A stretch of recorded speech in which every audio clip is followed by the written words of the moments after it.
Alors on va calculer la limite de ln de x carré plus 3x plus 4 quand x tend vers moins l'infini. Alors on rappelle que la limite en 0 de ln, ça vaut moins l'infini, et en plus l'infini, ça vaut plus l'infini. Ici, on voit qu'on a une fonction composée. On a ln de u avec u qui vaut x carré plus 3x plus 4.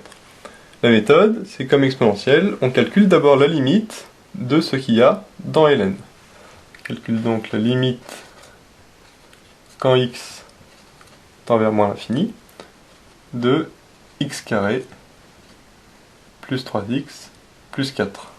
Là, c'est le théorème du plus haut degré. On regarde le x carré. En moins l'infini, on sait que ça tend vers plus l'infini. Dans la parenthèse, ça va donc tendre vers plus l'infini. Ça va donc nous donner ln de plus l'infini. Et ln de plus l'infini, on sait que ça donne plus l'infini. Ainsi, la limite quand x tend vers moins l'infini de ln de x carré plus 3x plus 4, ça va tendre vers plus l'infini. Ça va donc nous donner ln de plus l'infini. Ça donne donc plus l'infini. Donc la méthode, c'est toujours la même. On calcule d'abord ce qu'il y a dans le ln, et après, on regarde vers quoi ça tend. Et à ce moment-là, du coup, on regarde avec les limites que l'on connaît de référence. Un autre exemple, la limite quand x tend vers plus l'infini de ln de 1 sur 3x plus 5. Comme tout à l'heure, on calcule d'abord la limite de ce qu'il y a dans le ln, c'est-à-dire la limite quand x tend vers plus l'infini de 1 sur 3x plus 5. En plus l'infini, 3x plus 5, ça tend vers plus l'infini, et 1 sur l'infini, on sait que ça donne 0. Dans la parenthèse, ça va donc tendre vers 0. Ça va donc nous donner ln de 0, et on sait que ln en 0, ça donne moins l'infini. ln de 1 sur 3x plus 5, ça va donc tendre vers moins l'infini. La limite quand x tend vers plus l'infini de ln de 1 sur 3x plus 5, ça va donc donner 1 sur 3x plus 5, ça donne 0, et ln en 0, on a vu que ça tend vers moins l'infini. Ça va donc nous donner moins l'infini, tout simplement.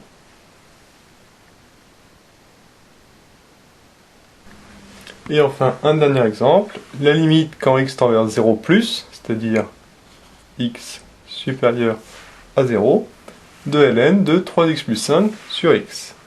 Comme tout à l'heure, on calcule d'abord la limite quand x tend vers 0+, c'est-à-dire x supérieur à 0, de 3x plus 5 sur x.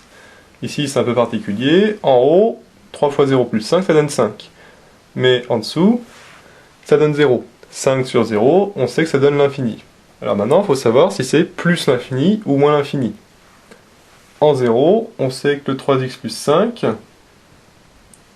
ça donne 3 fois 0 plus 5, ça donne 5. Donc c'est positif. Et le x, lui, il est positif aussi, puisqu'on a dit que c'était 0+. Donc le x est positif. Ce qui fait que 3x plus 5 sur x est positif. Du coup, ici, ce sera plus l'infini. D'accord? Parce qu'on a dit 3 fois 0 plus 5, ici, ça donne 5. Et le x, il tend vers 0, ça donne 5 sur 0. 5 sur 0, on sait que ça fait l'infini. Sauf qu'au début, on ne sait pas si c'est plus l'infini ou moins l'infini. Il faut donc regarder si cette fraction est positive ou négative. Et comme on sait que c'est 0+, on fait le raisonnement ici, et on en déduit que c'est positif, et donc c'est plus l'infini. La parenthèse tend donc vers plus l'infini, ça va nous donner ln de plus l'infini, et on sait que ln en plus l'infini, ça donne plus l'infini. On en déduit donc que la limite quand x tend vers 0+, de ln de 3x plus 5 sur x, la parenthèse va tendre vers plus l'infini, et ln en plus l'infini, ça donne plus l'infini. Ça va donc nous donner plus l'infini. Voilà. La méthode, c'est toujours la même. On regarde vers quoi tend ce qu'il y a dans le ln, Ici c'était un peu particulier puisque fallait regarder le signe, on ne savait pas au début si c'était plus l'infini ou moins l'infini. Mais comme c'est précisé 0 plus, du coup on peut en déduire que c'est positif et donc c'est plus l'infini.